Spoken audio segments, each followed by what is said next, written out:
Hello, नमस्ते, सलाम। स्वागत है आपका आपके अपने चैनल मुस्कान सिंह रवि पे। आज की कहानी है जादुई लड़के की कहानी। एक समय की बात है। एक छोटे से गांव में एक लड़का राहुल रहता था। राहुल को परियों की कहानियाँ बहुत पसंद थीं। एक दिन उसे गांव के जंगल में एक पुरानी किताब मिली। किताब बहुत पुरानी थी और धूल से भरी हुई, लेकिन उसके कवर पर चमकते हुए अक्षरों में लिखा था जादुई किताब।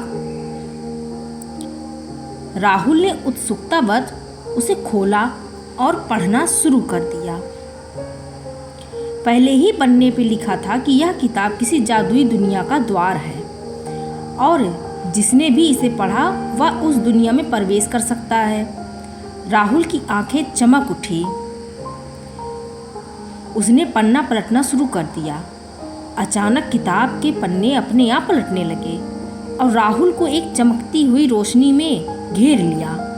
कुछ ही पलों में वह खुद को एक नई और अजीब दुनिया में पाया।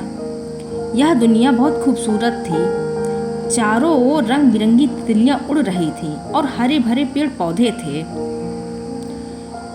राहुल को आगे बढ़ते हुए एक छोटे कुटीर दिखाई दी। कुटीर के बाहर एक बूढ़ा आदमी बैठा हुआ था जो बहुत ही दयालु दिख रहा था।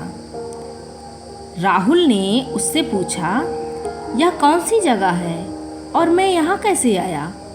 बूढ़े आदमी ने मुस्कुराते हुए कहा, यह जादू की दुनिया है। यहाँ हर सपना सच हो सकता है। तुम्हें यहाँ सब मिलेगा जिसकी तुमने कल्पना की हो। राहुल ने अपनी आंखों पर विश्वास नहीं किया, लेकिन वो बहुत खुश हुआ। उसने कई रोमांचक और अद्भुत अनुभव किए। उसने उड़ने वाले घोड़े पर सवारी की, जादुई झीलों में तैरा, पेड़ों से बातें की। कई दिनों के बाद जब राहुल ने वापस लौटने को सोचा तो वह बूढ़े आदमी के पास गया। बूढ़े ने उसे एक जादुई शब्द सिखाया जिससे वह अपनी दुनिया में लौट सकता था। राहुल ने वह शब्द कहा और कुछ ही पल में अपने गांव में वापस आ गया था। राहुल ने उस दिन के बाद से कभी किताब को नहीं खोला, लेकिन अपने दोस्तों को जादुई कहानियों के बारे में बताता। गांव के सभी बच्चे उसकी कहानियां सुनकर मंत्रमुग्ध हो जाते और राहुल के साथ जादुई दुनिया की कल्पना करते थे। इस तरह राहुल की जादुई कहानियां हमेशा के लिए गांव के बच्चों के दिल में बस गई। यदि आपको मेरी कहानी पसंद आई हो तो मेरे चैनल को लाइक, शेयर एंड सब्सक्राइब करें। सुनने के लिए धन्यवाद।